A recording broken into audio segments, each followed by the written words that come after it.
teriak, nggak ada yang nyautin dari dalam sumur. Gontai kakinya. Pagi-pagi lapor ke ulama besar tersebut. Tuhan saya semalam 3 kali di tepian sumur Zam-Zam, saya panggil fulan, nggak ada yang nyautin dari dalam. Ini bagaimana Tuhan saya? Kata ulama itu, wah celaka. Jangan-jangan almarhum fulan sedang diazab di dalam kuburnya. Begini saja Pak, Bapak ke Yaman. Di Yaman itu ada sumur bernama Sumur Burnut. Kalau memang almarhum fulan sedang diazab di dalam kuburnya, Bapak panggil di tepian sumur, nanti ada yang nyautin dari dalamnya. Orang kaya karena ingin uangnya kembali berangkat ke Yaman. Tengah malam di tepian Sumur Burnut, orang kaya ini teriak, fulan, oi, baru sekali manggil sudah ada yang nyaut dari dalam sumur. Terkejut bukan main hati orang kaya ini. Ya Allah fulan, kenapa kau sedang diazab di dalam kuburmu? Waktu di dunia kau kan rajin ibadah, sholat berjamaah gak ketinggalan, ngaji tekun, dengan ulama kau berkawan, hidup di kampung kau menjaga amanah. Kenapa kau sedang diazab di dalam kuburmu fulan? Pak, betul, waktu hidup di dunia saya rajin ibadah. Betul, waktu hidup di kampung saya menjaga amanah. Tapi rupa-rupanya masih ada satu persoalan yang saya belum selesaikan waktu hidup di alam dunia. Mumpung Bapak datang ke sini, saya minta tolong temui saudara saya, mintakan permohonan maaf dari kesalahan yang pernah saya lakukan dulu. Tambah terkejut orang kaya. Loh, kamu punya saudara fulan? Punya Pak. Di mana? Kabul. Ya sudah, serok alamatnya. Ini Pak alamatnya. Saya minta tolong temui saudara saya, sampaikan permohonan maaf dari kesalahan yang pernah saya lakukan dulu. Kata orang kaya, baik fulan, alamat ini nanti akan saya cari, saya temui saudara kamu, saya akan sampaikan amanah dari kamu. Terima kasih Pak. Sebentar dulu fulan, uang saya kamu simpan di mana? Uang juga urusannya. Oh, uang Bapak saya taruh di dapur di pojokan, carilah di sana. Insya Allah gak bakalan kurang sepeser pun. Pulang orang kaya ini, dicari di tempat yang ditujukan, betul ada tumpukan uang, dihitung tak kurang sedikit pun. Dalam hati orang kaya ini berkata, bener fulan, orang yang amanah, gak pernah hianat. Berbekal alamat yang dia punya, dia cari saudaranya. Ketemu, ketuk pintu. Assalamualaikum. Waalaikumsalam. Mas saudaranya fulan ya? Betul Pak, saya saudaranya fulan. Fulan itu beberapa hari yang lalu sudah meninggal dunia. Kata orang kaya, saya tahu, karena itu saya kesini. Saudaraku yang bernama fulan sekarang ini sedang diazab di dalam kuburnya. Ini orang diberitahu bahwa saudaranya almarhum fulan sedang diazab di dalam kubur, meleleh air mata, nangis bercucuran. Tambah terkejut orang kaya ini menyaksikan orang tersebut nangis, air matanya bercucuran, terseduh-seduh. Kata orang kaya, Mas, kenapa sih kalian bisa jadi begini? Bukankah kalian waktu hidup di dunia bersaudara? Kata orang ini, Pak, betul, waktu di dunia kami ini bersaudara. Tapi almarhum fulan itu pernah memutus silaturahminya kepada diri saya. Nah ini dia. Almarhum fulan pernah memutus silaturahminya kepada diri saya. Saya datang ke rumahnya baik-baik, ditutupin pintu. Saya kirim makanan yang enak, dihampar di tepian jalan. Di mana tempat ketemu saya ajakin salaman, buang muka. Sampai puncaknya kepada semua orang di saya, fulan almarhum itu terang-terangan memutus silaturahminya kepada diri saya. Geleng kepala orang kaya, ya Allah, fulan kenapa gitu benar? Emang gara-garanya persoalan apa? Persoalannya si sepele Pak, cuma gara-gara beda pilkades. Nah, awas lo. Cuma gara-gara beda pilihan, almarhum fulan memutuskan silaturahminya kepada diri saya. Pak, mulai saat ini Allah dan Bapak saksinya, apa saja yang pernah dilakukan almarhum fulan kepada saya maafkan. Saudara, beberapa malam berikutnya orang kaya ini tertidur, dia mimpi, dalam mimpinya almarhum fulan hadir, wajahnya berseri, senyum tersungging di bibirnya sambil mengucapkan terima kasih. Inilah bukti.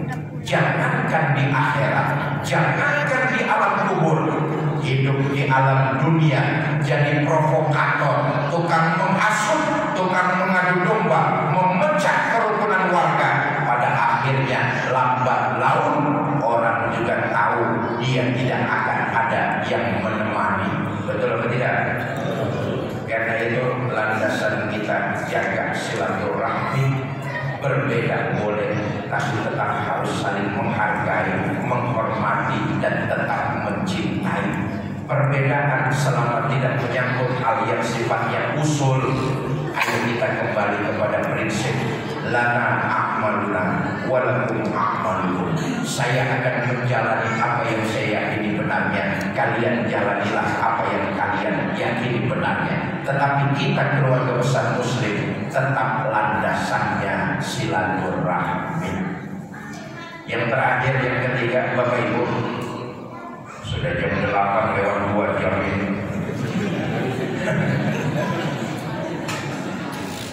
Sekali lagi saya secara pribadi mengucapkan banyak terima kasih kepada tokoh masyarakat DKM Masjid, khususnya Pak Kades, serta teman-teman Yayasan Kita Peduli Berbagi. Malam ini hari ketiga safari dakwah saya di Provinsi Riau bersama dengan teman-teman Yayasan Kita Peduli Berbagi. Yayasan ini berdomisili di Kota Pekanbaru, bergerak pada misi keagamaan, sosial, dan kemanusiaan. Di antara program-programnya pertama safari dakwah. Malam ini kami langsung ke Ruhul, ke kota, karena besok kami akan melanjutkan ke daerah Mahato. Saya nggak tahu apa nanti teman-teman yayasan ini langsung mengajak saya ke Mahato. Tapi yang pasti konon karena Pak Kades dari sini ke Mahato itu bisa menempuh perjalanan 3-4 jam ya. Besok di Mahato, malamnya juga masih mengisi di daerah itu, lalu kembali ke Pekanbaru karena hari Seninnya masih safari dakwah di Kota Pekanbaru. Selasa paginya saya bertolak ke Jakarta. Yayasan Kita Peduli Berbagi ini programnya safari dakwah. Safari dakwah ini bukan menyisir kota-kota besar, melainkan pelosok-pelosok terpencil. Apa kaitannya? Untuk menguatkan keimanan saudara-saudara kita yang ada di pelosok-pelosok terpencil, bahwa mereka tidak sendiri, mereka bersama dengan kita.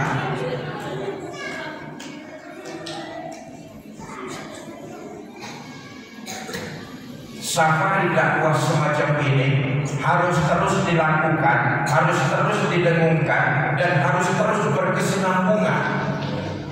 Maka saya senang ada perorangan dakwah itu dilakukan, ada komunitas dakwah itu dilakukan, ada juga lewat lembaga dakwah itu dilakukan. Secara pribadi saya senang.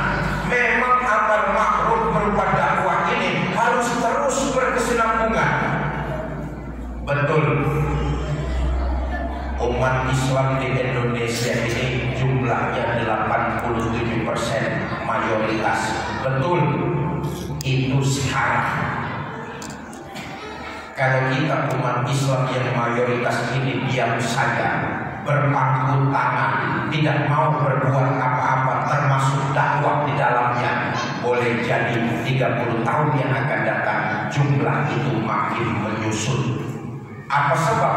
Kita umat Islam terbanyak tapi diam saja, berpangku tangan dan tidak mau berbuat. Atas dasar itulah Yayasan Kita Peduli Berbagi program pertamanya Safari Dakwah yang saya ikut tergabung di dalamnya. Belajar kita dari sejarah, Spanyol itu pernah berjaya di bawah kepemimpinan Islam. Masuk lewat Sevilla, menguasai Cordova. Islam pernah membawa kejayaan di Spanyol. Kapan? Dulu. Tapi sekarang Islam di Spanyol hanya tinggal kenangannya saja. Orang kalau cerita Spanyol bukan tentang Islamnya, tapi klub sepak bolanya. Betul apa tidak? Kita nggak mau roboh seperti Sevilla. Kita nggak mau Riau seperti Cordova. Kita juga nggak ingin Indonesia tercinta seperti Spanyol yang satu saat Islam cuma tinggal kenangannya saja. Program safari ini membutuhkan doa dan dukungan dari Bapak semua, minimal doa. Makanya saya bersyukur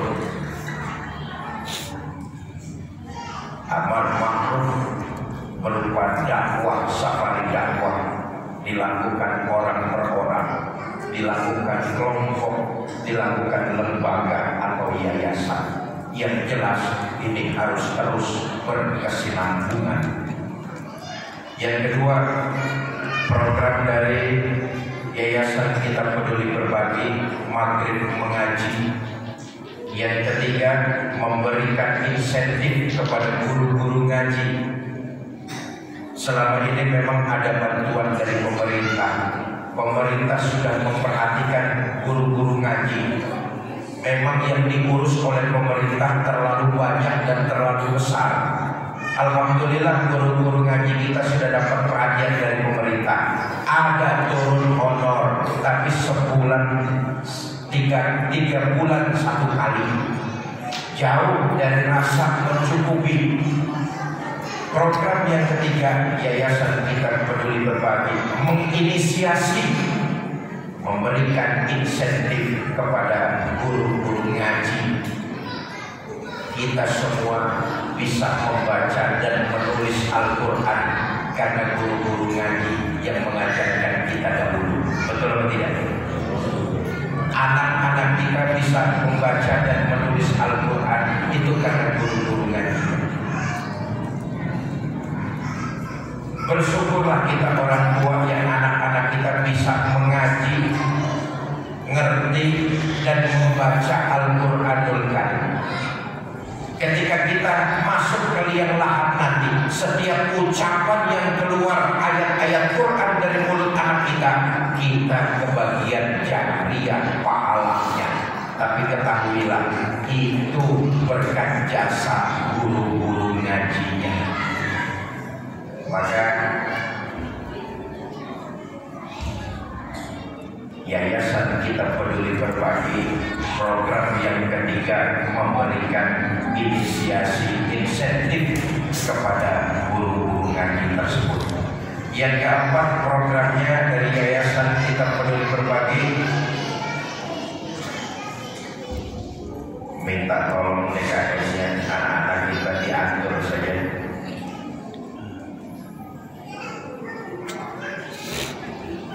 Yang keempat, program dari KPBD One Home One Al-Quran. Apa itu? Mengajak kita semua jamaah Masjid Ar-Rahmah ikut jadi pejuang Al-Quran yang mau mendonasikan hartanya untuk mendonasikan Al-Quran. Saudara, Al-Quran yang didistribusikan oleh Yayasan Kita Peduli Berbagi ke daerah-daerah dan pelosok-pelosok terpencil sesuai dengan permintaan dari keluarga kita kaum muslimin dan muslimat. Mushaf Al-Qur'annya bentuknya macam ini. Inilah yang didistribusikan oleh Yayasan Kita Peduli Berbagi ke pelosok-pelosok terpencil. Dari mana mushaf Al-Quran ini didistribusikan? Dikumpulkan dari ibu bapak semua kaum muslimin dan muslimat. Karena itu program One Home One Al-Quran pendistribusian ini dimulai dari pengumpulan kaum muslimin dan muslimat, di antaranya lewat acara safari dakwah macam ini. Mushaf Al-Quran yang didistribusikannya seperti ini, bercover warna hijau, didominasi hijau tua dan hijau muda. Satu mushaf Al-Quran macam ini dimaharkan oleh yayasan dengan nominal 100.000 rupiah. Bagaimana pertanggungjawaban dananya? 50.000 digunakan untuk menghidupi program yang tadi saya sebutkan, dan 50.000-nya lagi digunakan untuk mencetak mushaf Al-Quran ini. Dan inilah yang didistribusikan sesuai permintaan keluarga kita kaum muslimin dan muslimah. Jadi dimaharkan dengan nilai nominal 100.000 rupiah. Ibu bapak, saya mengajak untuk ikut jadi pejuang-pejuang Al-Quran yang ikut mendonasikan sedikit dari harta yang kita miliki. Saudara yang ingin ikut jadi pejuang Quran lalu mendonasikan 10 mushaf Al-Quran, maka yayasan memberikan piagam penghargaan macam ini, ditandatangani oleh Ketua Umum Yayasan Kita Peduli Berbagi dan saya sendiri sebagai narasumber malam ini di Masjid Ar-Rahmah. 10 mushaf Al-Quran, maka akan diberikan apresiasi piagam penghargaan macam ini. Kalau 10 itu berarti 1 juta rupiah. Ibu bapak yang ingin jadi pejuang Quran lalu mensedekahkan Al-Quran yang tertinggi nantinya, saya akan hadiahkan secara langsung serban yang malam ini saya kenakan di Masjid Ar-Rahmah. Ustaz, programnya bagus juga Ustaz. Cara pembayarannya bagaimana? Ada dua, ada yang tunai atau cash, ada yang transfer langsung antar bank. Yang tunai atau cash, ibu bapak tinggal panggil saja petugas pencatatan, nanti bapak ibu didata oleh mereka. Yang mau lewat transfer antar bank, monggo silakan juga, dipanggil saja petugasnya, nanti tinggal minta nomor rekening, ibu bapak tinggal transfer langsung ke Yayasan Kita Peduli Berbagi. Ustaz, saya mau ikut Ustaz 100 mushaf Quran, tapi saya cicil selama 1 tahun, boleh apa tidak? Boleh. Untuk kesenangan kita di Rohul saja kita cicil Honda 2 tahun, berani. Kenapa untuk urusan kebahagiaan yang abadi di akhirat kita cicil, kita masih takut-takut? Boleh ibu bapak yang mau 100 Quran dalam setahun tapi tiap bulan diangsur, silakan saja. Berarti tiap bulan 9 mushaf Al-Quran, minta saja nomor rekeningnya, nanti transfer langsung tiap bulan sejumlah 9 mushaf Al-Quran. Karena itu Bapak Ibu, sebentar jangan bubar dulu sebelum dibacakan doa. Tidak elok rasanya kalau kita tidak mendengarkan sekelumit misi dan visi serta penggalangan dari salah seorang pengurus Yayasan Kita Peduli Berbagi. Karena itu kita dengarkan dahulu yang akan disampaikan oleh Ustaz Nasir. Kepada beliau waktu dan tempat saya persilakan.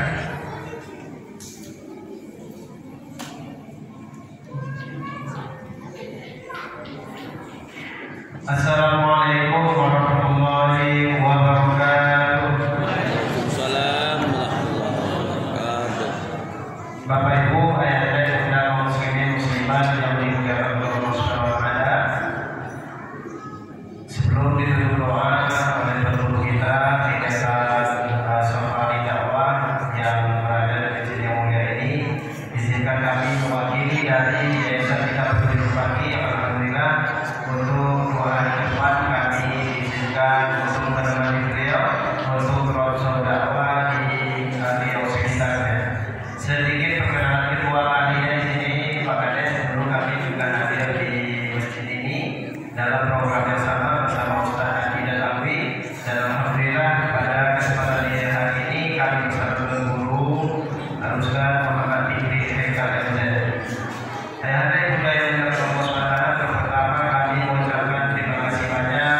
untuk kita pada malam hari ini di masjid yang kita cintai ini.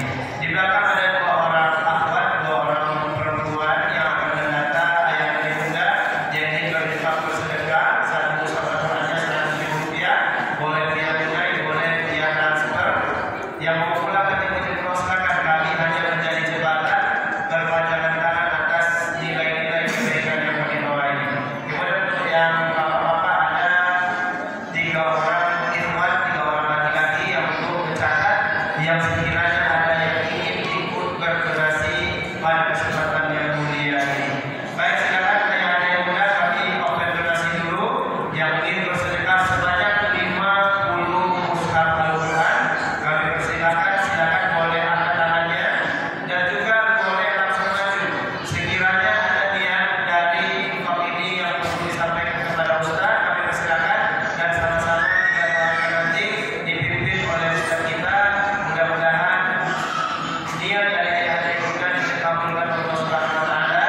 Kemudian mudah-mudahan yang berinfak, yang bersedekah diberikan kelapangan rezeki, kemudahan dalam beribadah dan tentunya menjadi amal jariah nantinya. Amin ya rabbal alamin. Baik, sekarang ayah dan bunda, tadi kami buka open donasi ini untuk dia lebih rapi saja dalamnya, tapi ayah dan bunda boleh ikut sesuai kemampuan ayah dan bunda. Kami sudah buka tadi 50 mushaf Al-Quran. Baik, nanti ayah dan bunda yang berdonasi tertinggi nanti dihadiahkan sorban dari tuan guru kita nanti. Silakan langsung maju ke depan. Beliau akan mengagungkan sorbannya untuk hadiah kenang-kenangan di masjid yang mulia ini. Dirikan sama beliau terakhir almarhum Kiai Haji Zainuddin Enjer juga hadir di desa ini dulu.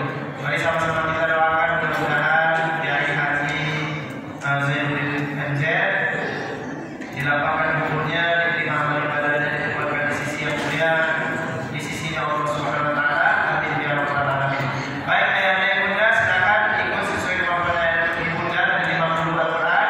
Sekarang kami buka lelang yang berdonasi sebanyak 30 mushaf Al-Quran. Kalau ada yang mewakili di sini yang ingin berinfak sebanyak 30 Al-Quran, boleh angkat tangannya dan juga boleh langsung maju ke depan.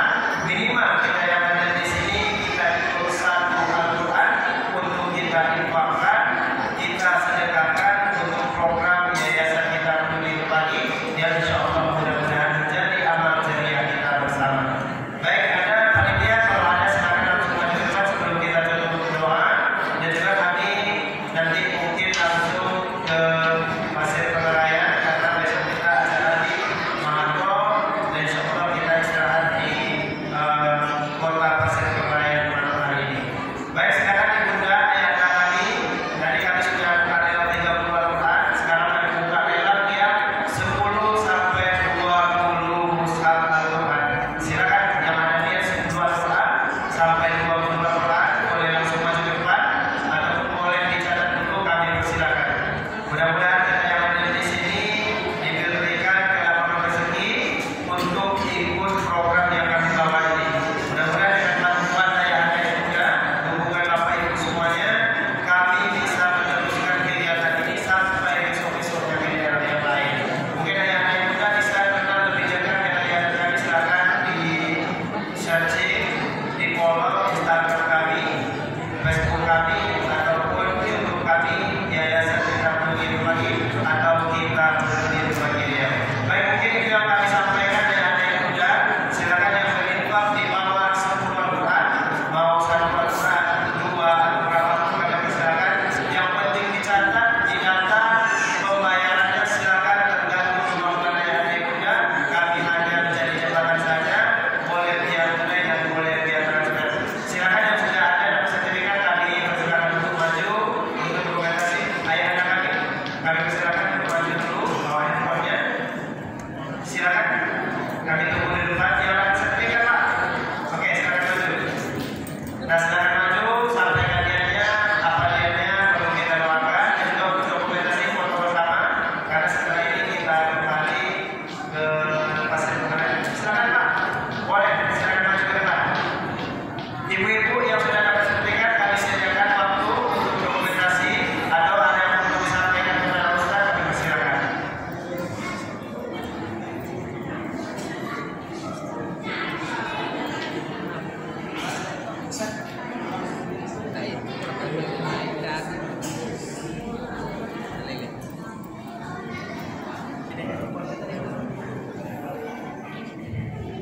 dengan Pak siapa?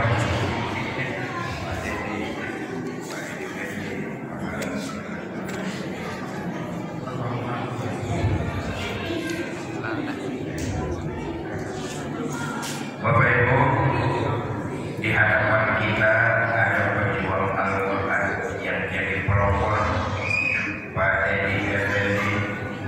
Pahala sedekah Qurannya beliau peruntukkan buat orang-orang tua tercinta beliau yang sudah wafat.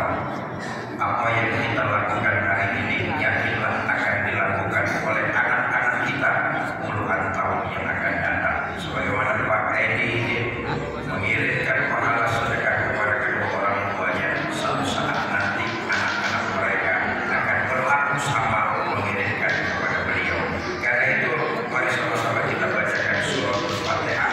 Mudah-mudahan pahala sedekah ini sampai dan jadi wasilah terbukanya pintu rahmat Allah keluarga atau orang tua Pak Edi Effendi ini mendapat nikmat kubur. Witirkan niat Al-Fatihah.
Baik,